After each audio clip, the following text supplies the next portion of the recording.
kiekviena organizatorių komanda susibūrę ralio bendruomenės bendraminčiai pasiryžo padaryti tokį Lietuvos ralio čempionato etapą, kuris taptų mėgstamiausiu ir žiūrovams, ir sportininkams. Kaip ir kiekvienais metais viešoji įstaiga Autosporto projektai, festivaliai siekia padaryti išskirtinį savo inovacijomis ir kokybę. Šiandien 300 Lakes Rally yra neįprastinis ralio renginys, o vienas didžiausių kaimynų vasaros festivalių. Jau rugpjūčio 12-13 dienomis Zarasuose vyksiantis renginys apjungs 3 kaimyninės šalis – Latviją, Baltarusiją ir Lietuvą.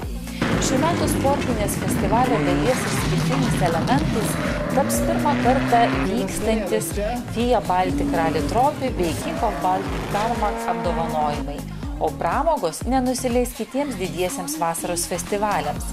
Zarasuose numatyti G&G sindikatas ir ICDC tribute LT koncertai, ugnies šou, fejerverkai bei greičiausių ralio automobilių pasirodymai.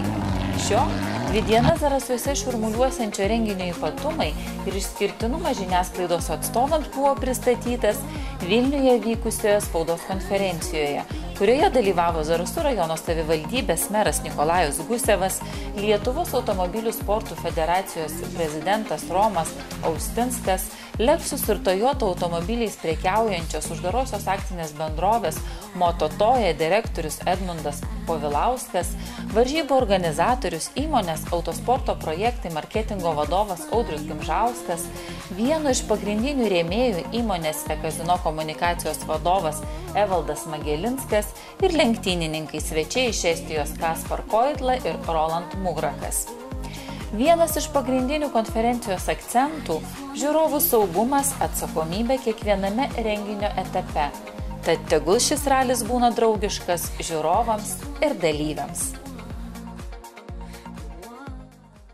Rugpjūčio 12-13 visus kviečiu į Zarasus, į Zarasų miesto gimtadienį ir norėčiau visiems pirmai palinkėti saugumo, sportininkam gero greičio, o žiūrovams gerų emocijų ir grįžti namo saugiai. Mokėkime švęsti. Mes už Zarasus. Jau 7 metus iš eilės linkime pabūti 300 žiūrų ralyje, kartu pasidžiaugti. Iš tikrųjų, šiemet jis virto į festivalį, kur bus daug visų šventinių sudėtinių dalių. Ir iš tikrųjų norime tikrai pakviesti, atvažiuoti, pamatyti, atsivežti gerą nuotaiką, pakviesti draugus, pažįstamus ir kartu sudalyvauti ir saugiai grįžti namo. Ačiū.